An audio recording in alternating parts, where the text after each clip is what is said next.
Olá, bom dia, tudo bem com vocês? Por aqui tá tudo ótimo, eu sou Patrícia Calderon e hoje eu tenho o prazer de entrevistar o Dr. Gustavo Malhoca, ele que é médico do exercício e do esporte pela USP e também médico de um timaço importante lá em São Paulo, que é o Palmeiras. Doutor, muito obrigada pela sua presença aqui no nosso programa, viu? Um prazer é meu, é uma satisfação poder falar com você no seu programa, com os seus ouvintes.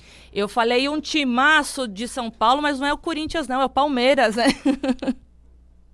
Por favor, né? A gente tem muito respeito pelo Corinthians, mas o Palmeiras, hoje me enche de orgulho. Eu sou corintiana, eu sou paulista, tô morando aqui no Ceará tem 15 anos, mas meu pai era um corintiano doente, acompanhava o Corinthians em tudo quanto é canto. Só que a minha irmã e o meu cunhado são palmeirenses, então você imagina a briga em casa, né? Briga sadia. Doutor, a gente está no mês de maio e o mês de maio ele foi instituído como o mês de maio cinza, né? Que a gente fala sobre a conscientização e a prevenção de tumores cerebrais. E o senhor passou de médico agora a paciente porque o senhor descobriu, né, um glioma. E eu queria que o senhor falasse um pouquinho, contasse um pouquinho da sua história. Exatamente.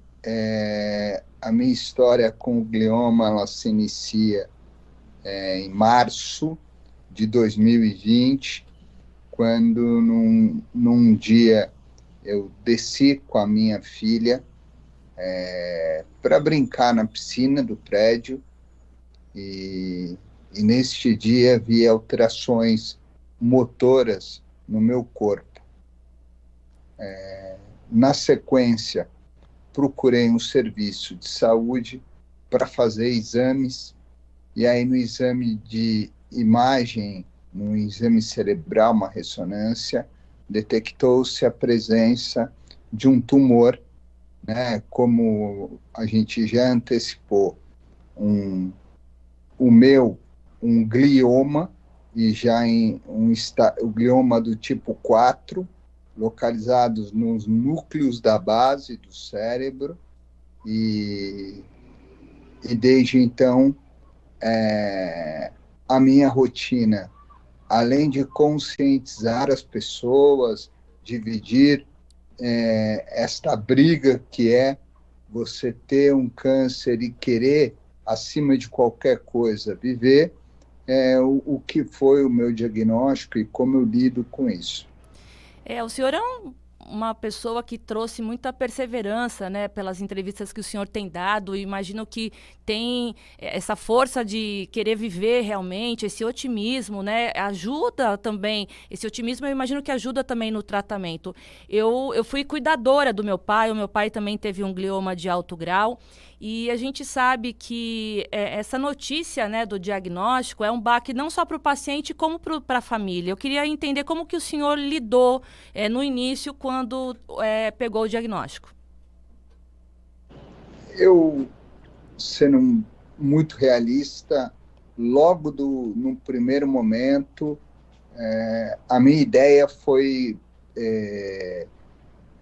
brigar, brigar pela vida, querer acima de qualquer coisa, buscar o meu melhor para que, independente do desafio,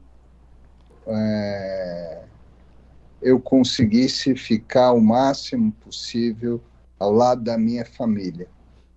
Então, desde o diagnóstico até os dias de hoje, luto para poder estar ao lado da minha família, que eu amo muito, e fazer do câncer algo menor, que fica entre a gente, né? As pessoas portadoras de doenças sérias, né? Tal como o câncer, têm muitas vezes a mania de fazer a doença ser maior do que nós mesmos. E foi uma das coisas que eu, a partir daquele momento, prometi. Apesar da seriedade da doença, ela ela nunca estaria entre mim e minha família. O senhor tem quantos anos, doutor? 41. Certo. E qual que é o tratamento que o senhor está fazendo ultimamente? Olha, estamos em 2022, então até o dia de hoje, eu fiz um tratamento cirúrgico, em 2020 mesmo, eu operei.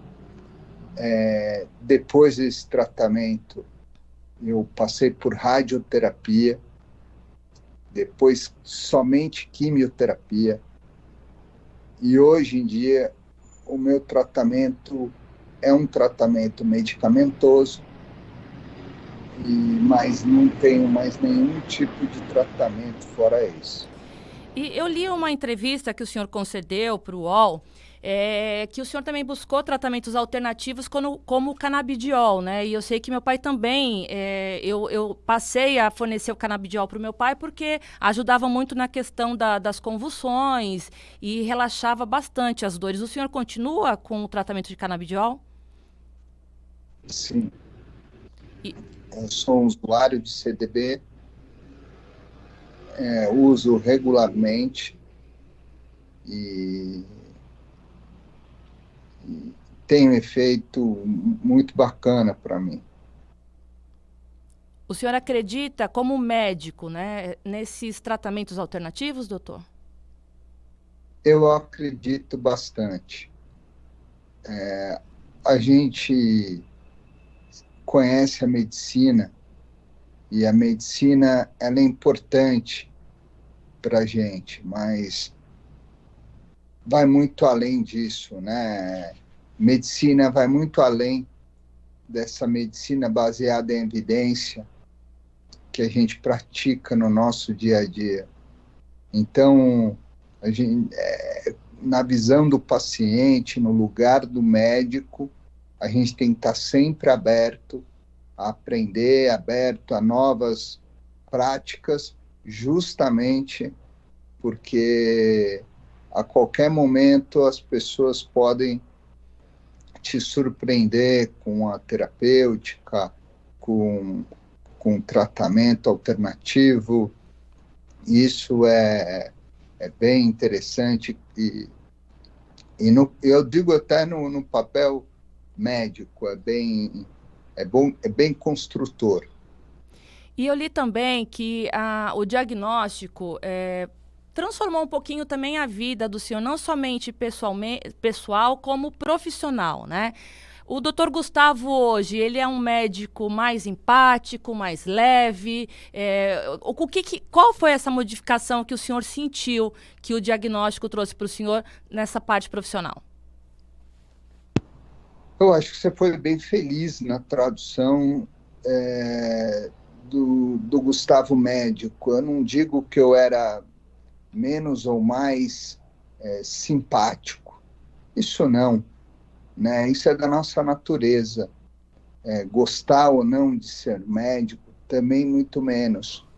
Mas a questão de como você encara a vida, como você respeita o amor à vida das pessoas, como você incentiva as pessoas a buscarem ser melhor, como você valoriza as rotinas e as práticas diárias, e como você transforma aquele dia no maior valor que uma pessoa pode ter. A questão que o senhor está querendo dizer é que os pequenos detalhes eles estão sendo mais apreciados no seu dia a dia, é isso? É isso, eu sou muito apegado aos detalhes, apegado à construção do meu dia, apegado ao presente.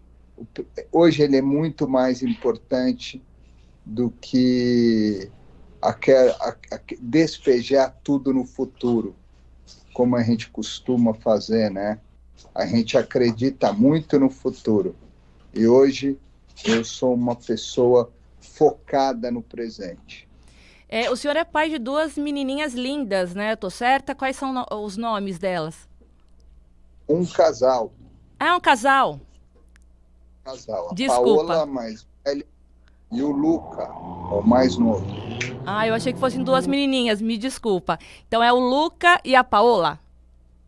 Perfeitamente. E a sua esposa, doutor, como tem lidado como cuidadora, como a tua companheira, né, como a pessoa que está aí do seu lado no dia a dia, como ela tem contribuído no tratamento do senhor? É o que eu falo, as pessoas que você ama, as pessoas que caminham com você, não é agora, não é de agora, né? Sempre foi assim, mas a gente costuma dar mais valor diante de dificuldades e, Cronômetro. e o papel da minha Cronômetro. família é isso. Além de ser o meu suporte, é onde é meu incentivo, é o que me puxa, é o que você vê o quanto vale a pena, muitas vezes, dias ruins, dias que você tem que tomar remédio, dia que você não pode esquecer nada, justamente pelo amor à sua família, amor às pessoas que estão próximas te rodeando.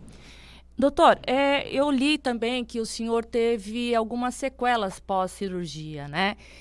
O que essas sequelas têm atrapalhado o senhor no dia a dia, na questão motora, na questão de linguagem? Eu queria que o senhor falasse um pouquinho sobre o pós-cirúrgico, o que o senhor sente em relação a essas sequelas. Olha, eu, eu me refiro como uma pessoa de sorte. Eu tenho muito pouca sequela e as poucas sequelas que eu fiquei, motoras do meu lado direito, sensitiva do meu lado direito, eu, eu uso para me superar. Então, todo dia eu acordo, é difícil não sentir a perna como antes, mas isso é motivo de superação. Vontade de viver é um nome que eu dou para tudo isso e é assim que eu levo para frente.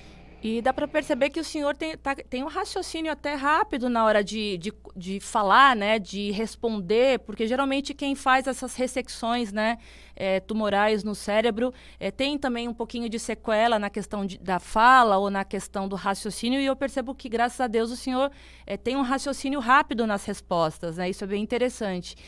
O senhor, como médico do esporte, o senhor acredita que o esporte também valoriza essa questão de um bom tratamento, de consequências positivas para o estado que o senhor se encontra hoje? Com toda certeza em absoluto, né?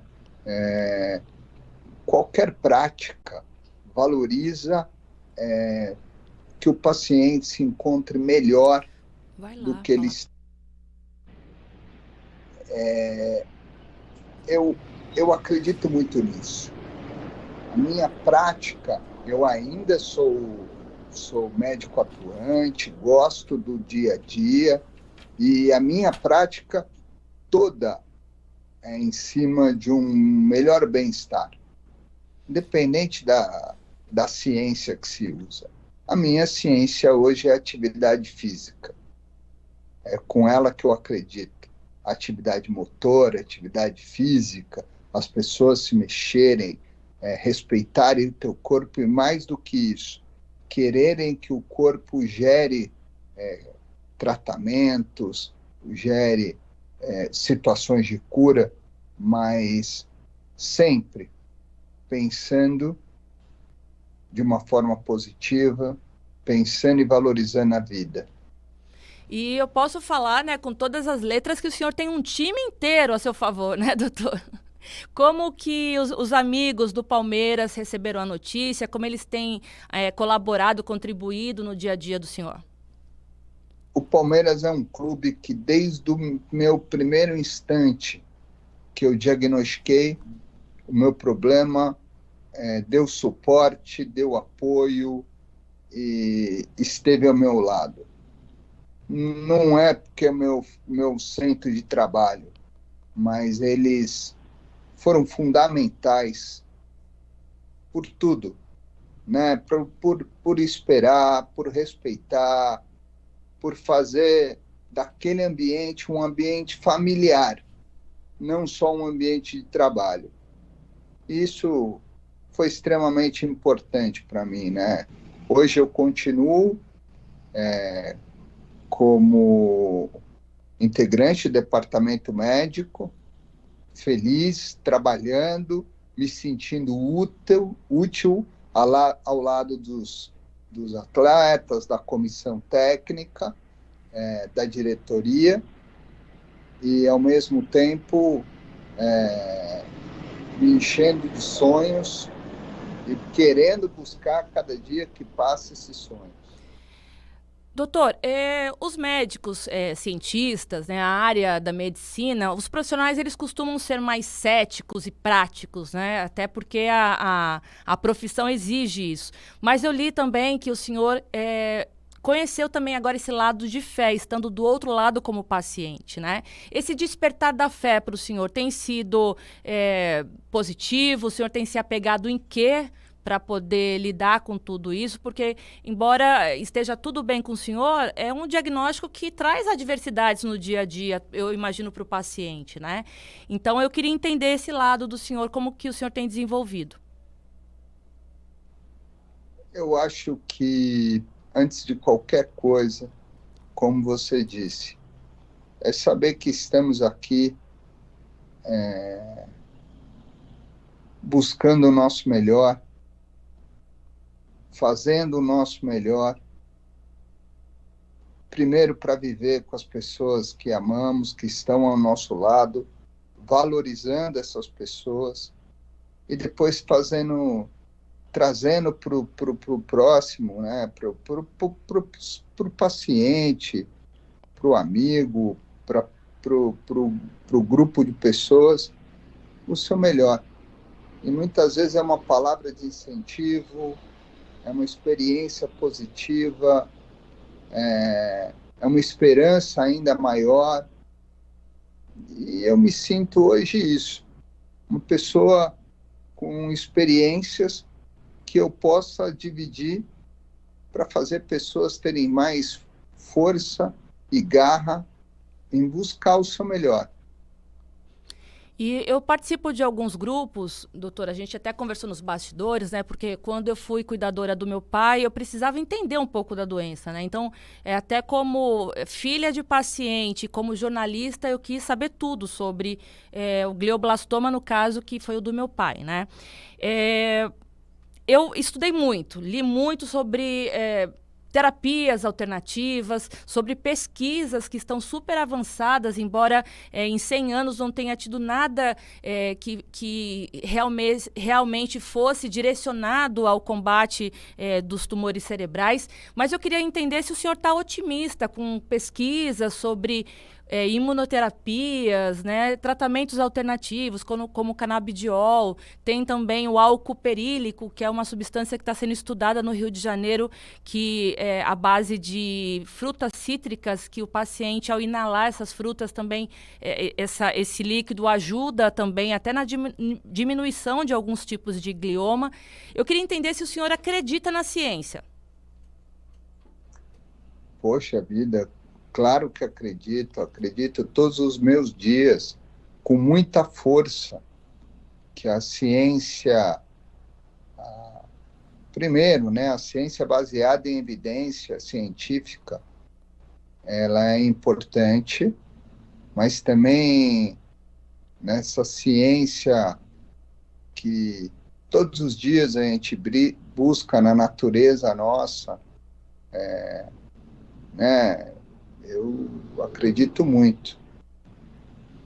Doutor, eu vou chamar um pequeno intervalo, mas a gente continua o bate-papo no segundo bloco, pode ser? Pode. Só que aqui não tem hino do Palmeiras não, tá? Eu vou para um rápido intervalo e volto daqui a pouquinho. Até já.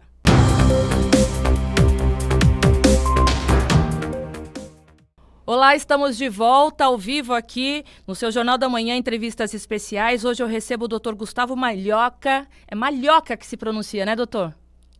É isso aí, tá corretíssimo. Ele que é médico do esporte, é sócio fundador também da Carry Club e chefe do departamento médico da Sociedade Esportiva do Palmeiras, um time de São Paulo, que está com a bola toda ultimamente.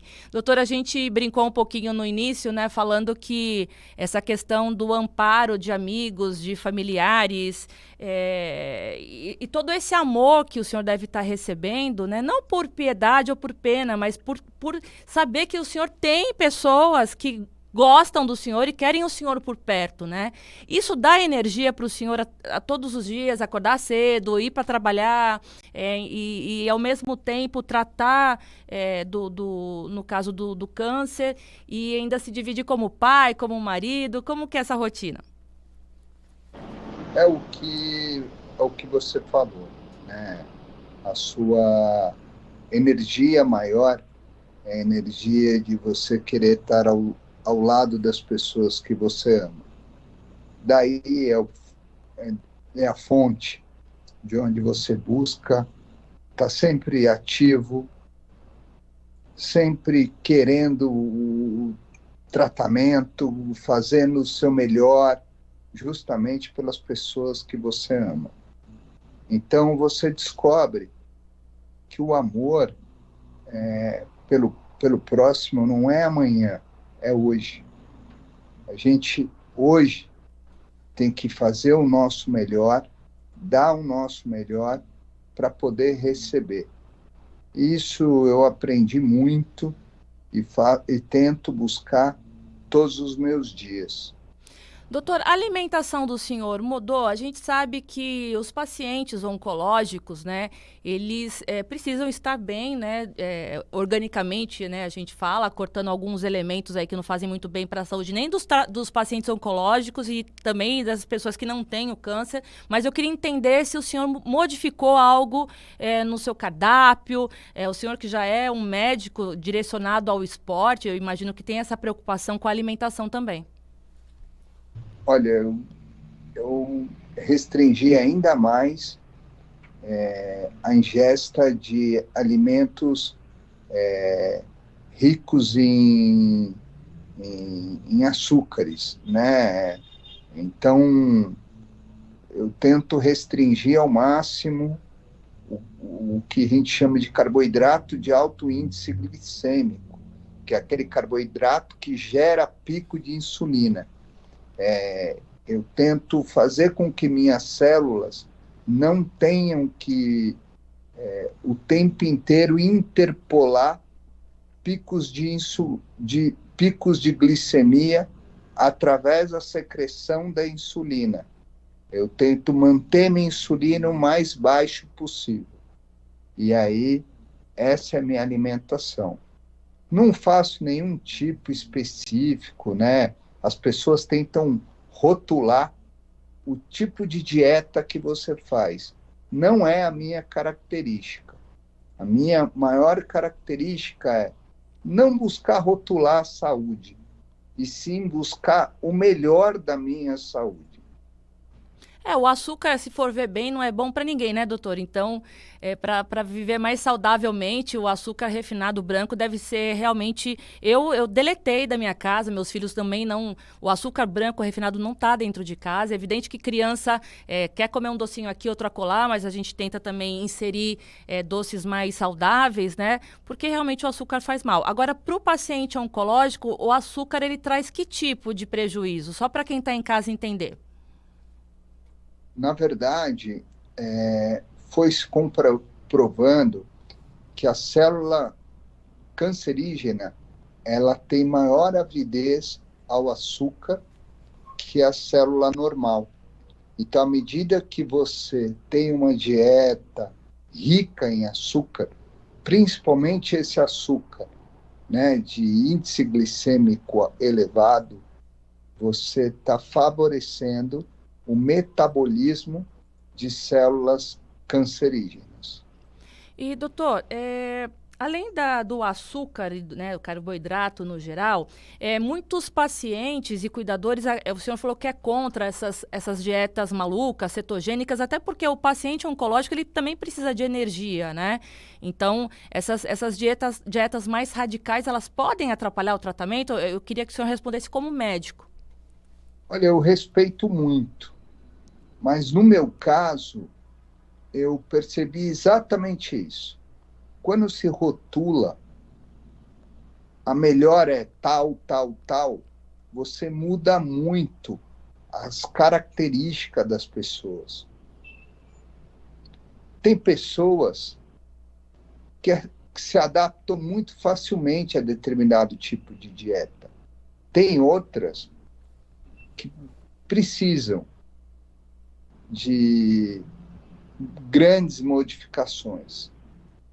Então, o que importa é você buscar a sua melhor versão para justamente estar combatendo o câncer. Né? Então, é o que eu falo. Câncer é uma batalha individual, não é uma batalha coletiva. Isso é importante ter aqui. Doutor, a gente sabe que esses gliomas de alto grau, eles podem sofrer mutações e voltarem, né? Que a gente chama da recidiva, né? Depois da primeira ressecção, como que ficou o cérebro do senhor? O que os médicos têm dito para o senhor em relação ao que não foi possível retirar por estar numa área nobre do cérebro? Você tem que acompanhar, não tem jeito. Né? Assim, a cada 2 meses eu passo por exames de imagem, os médicos interpretam as imagens, discutem entre eles, né? Então, você tem que estar muito acreditado na equipe que você tem para te auxiliar. É o que eu digo. Eu não sou médico de mim mesmo. Né? Eu tenho uma equipe do qual eu entrego toda a minha saúde. E eu só ajudo a minha equipe paralelamente. Esse é meu papel. O senhor não dá nenhum pitaco no tratamento, não? Eu imagino que como médico dá vontade, né? De forma alguma. Eu dou pitaco na área da atividade física, que é a minha área. Estudo, carrego modificações importantes na minha rotina e o restante discuto com a equipe para entender como eles veem determinadas mudanças na minha rotina. Doutor, a gente sabe que esses tumores cerebrais primários, né, quando não houve, começou em outro órgão do corpo, está diretamente no cérebro, então a gente chama de câncer primário. A gente sabe que não é hereditário. Na família do senhor, o senhor buscou saber essa correlação com o tumor cerebral? O senhor fez algum teste genético? Fiz claramente uma preocupação. Sou pai de 2 crianças, queria entender origem e principalmente fim, né, desse câncer, vamos dizer assim. E felizmente eu sou a primeira linhagem dele dentre os meus entes, e meus filhos não carregaram as mutações que eu tenho, o que me deixou bem aliviado. Qual que é o nome do glioma do senhor, doutor? Glioma do tipo 4, de linha média. Ele está numa área nobre do cérebro, né? Essa área, ela comanda o quê, por exemplo? Eu brinco com as pessoas, né, que gostam de entender um pouco mais. Imagine um vendedor de balões. O meu tumor ele fica na mão do vendedor de balões. né? Então, é lá profundo no cérebro, fundo. Então, por isso que ele é linha média, porque ele é no meio do cérebro, um pouco mais para esquerda e uma região bem profunda. E qual que é a diferença dele para o glioblastoma? O senhor sabe que também é grau 4?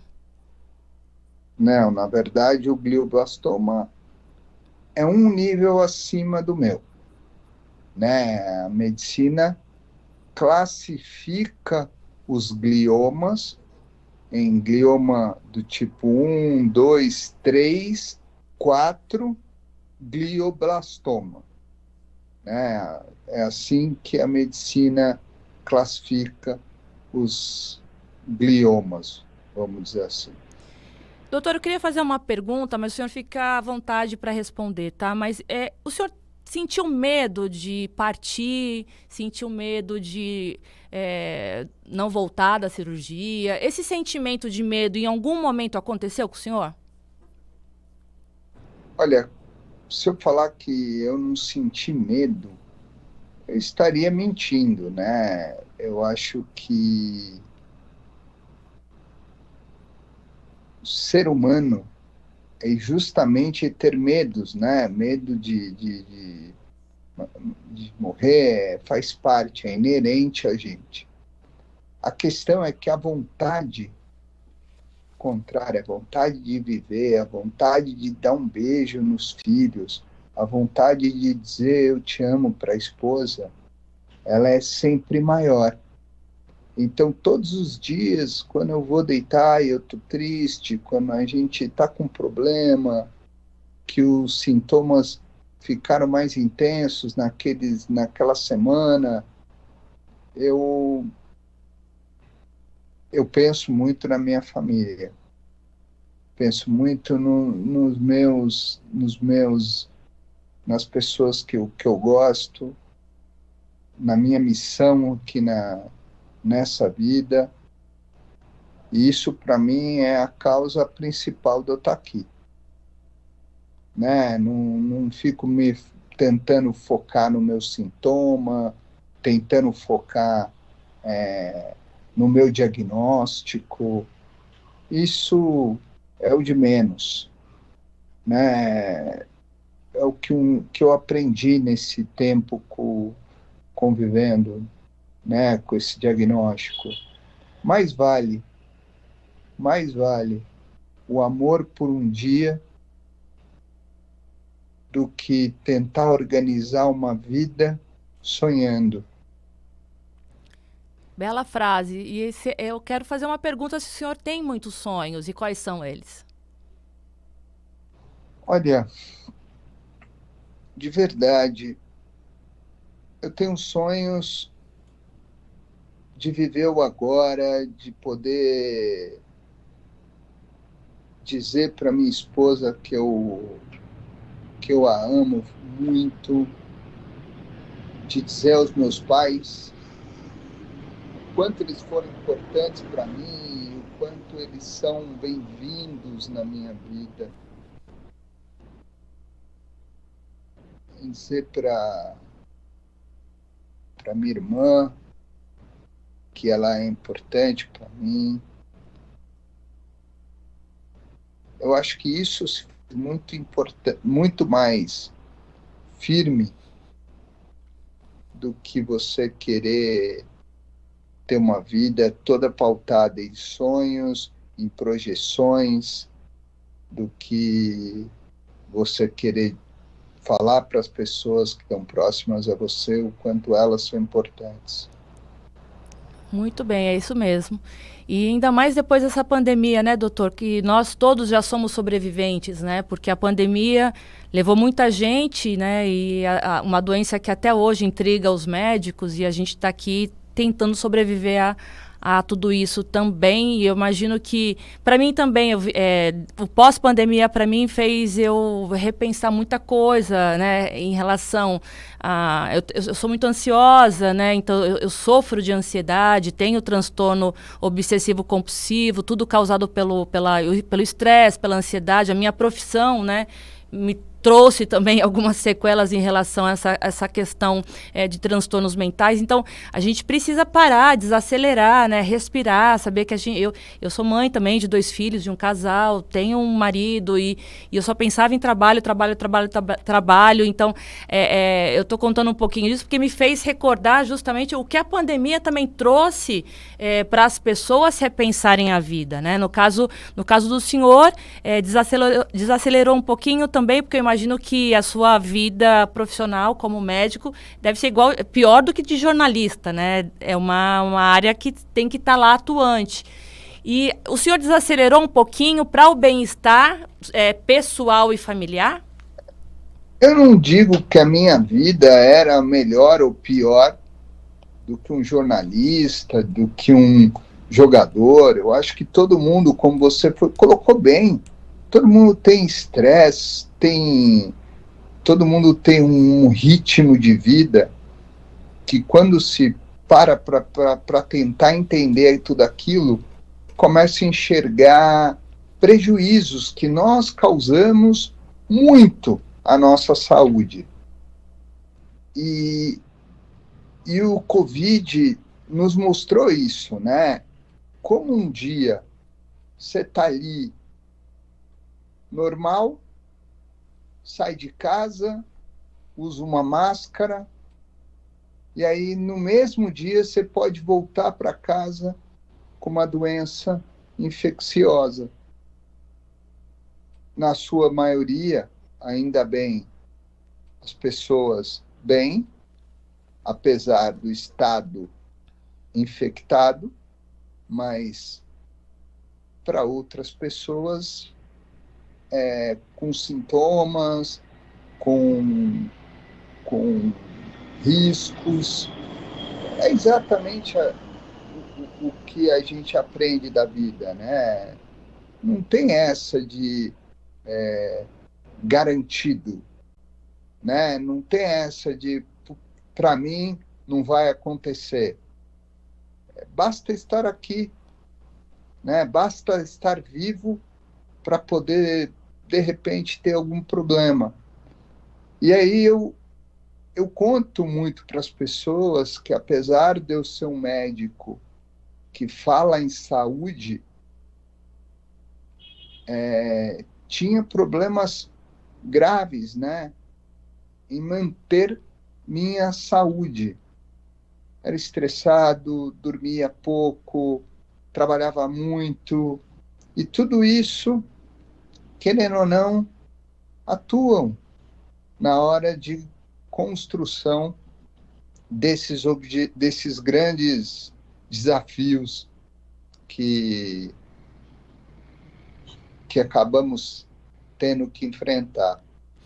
Então, Cientificamente comprovado, né, que a substância do estresse, né, quando a gente libera aí cortisol, faz mal para o corpo todo, né, para a cabeça, para o coração, para o corpo todo, e as pessoas estão doentes de estresse, né, o estresse, ele é uma doença, e na pandemia, se a pessoa não tinha depressão ou ansiedade, ela adquiriu, e quem já tinha, como eu, só piorou. Então, a gente sabe que a questão de tudo que o estresse causa para o organismo, o senhor, como melhor do que eu deve imaginar, as causas, elas são, os danos são grandes, né, doutor?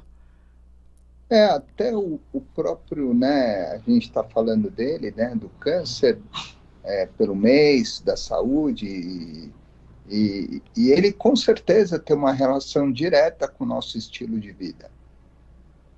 Então, sempre buscar um melhor estilo de vida, buscar uma melhor condição de saúde, é uma forma de prevenir, né? E a gente hoje em dia, por todos os meios que a medicina nos oferece, a vida se pauta muito em prevenção, A gente precisa ter isso muito, muito real na nossa cabeça, né? Não dá mais para viver esperando que o diagnóstico nos salve. Quem vai nos salvar é pensar de forma preventiva. Nessa escala, nessa pirâmide de prevenção, que eu acho que é tudo realmente, né, para vários casos, não só para... A gente está falando do mês de maio cinza, né, que é a conscientização de tumores cerebrais, mas a gente sabe que a prevenção para vários tipos de doença, ela pode minimizar o tratamento lá na frente, né, doutor? Qual que é essa pirâmide que o senhor colocaria? Atividade física, uma boa alimentação? O que o senhor coloca nessa pirâmide para poder ter uma melhor qualidade de vida e aí conseguir fazer prevenção para doenças chatas, né, e perigosas e graves, enfim? Ótimo. Eu falo com meus pacientes que a base dessa pirâmide é uma mão cheia espalmada na nossa mesa. Então, o ouvinte, quem está nos assistindo nas mídias sociais, abre bem a mão, espalma ela e o dedão da mão é atividade física. Está mais que comprovado que atividades físicas de forma regular, não estou falando de você praticar um esporte, mas você pode ser um praticante de exercício, pessoa ativa, isso te traz mais saúde e previne de maiores lesões. Segundo dedo, alimentação. Como é importante a gente buscar uma alimentação mais saudável. E isso não é para quem tem determinada doença ou não. Isso serve para todas as pessoas. Terceiro, hidratação. A importância de você beber líquido, principalmente água, durante teu dia. Você que trabalha numa mesa de escritório, ponha lá a tua garrafinha. Você que trabalha andando, ponha na sua cintura a sua garrafinha.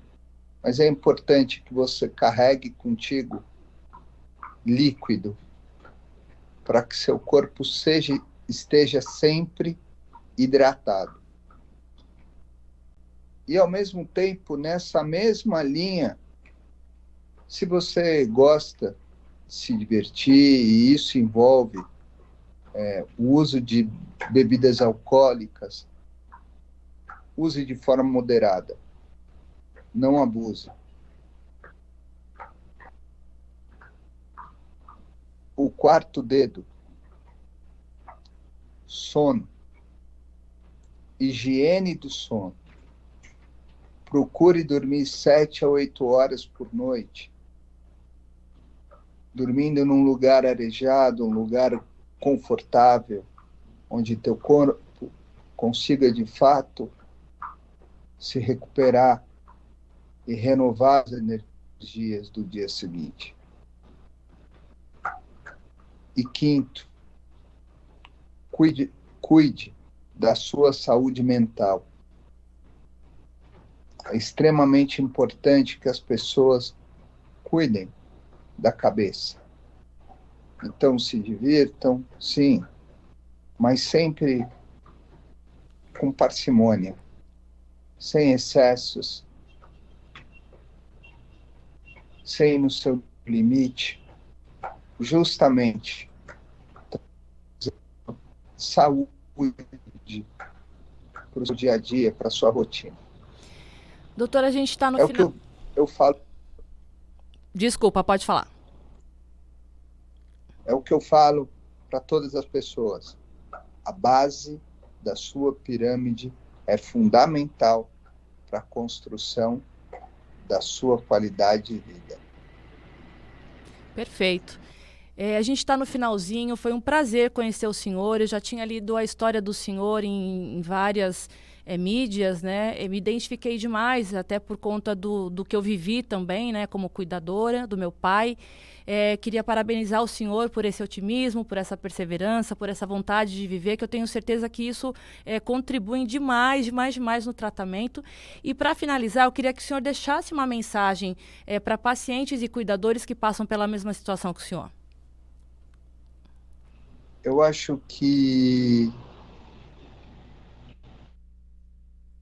primeiro, é sempre olhar a vida com otimismo. Tem os breaks. E não colocar o diagnóstico à frente da chance que é viver. Né? Estar vivo é muito melhor do que viver o diagnóstico.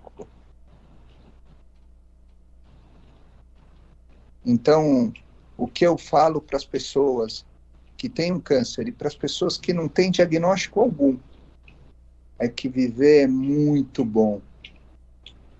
E é isso que a gente tem que buscar, viver da melhor forma.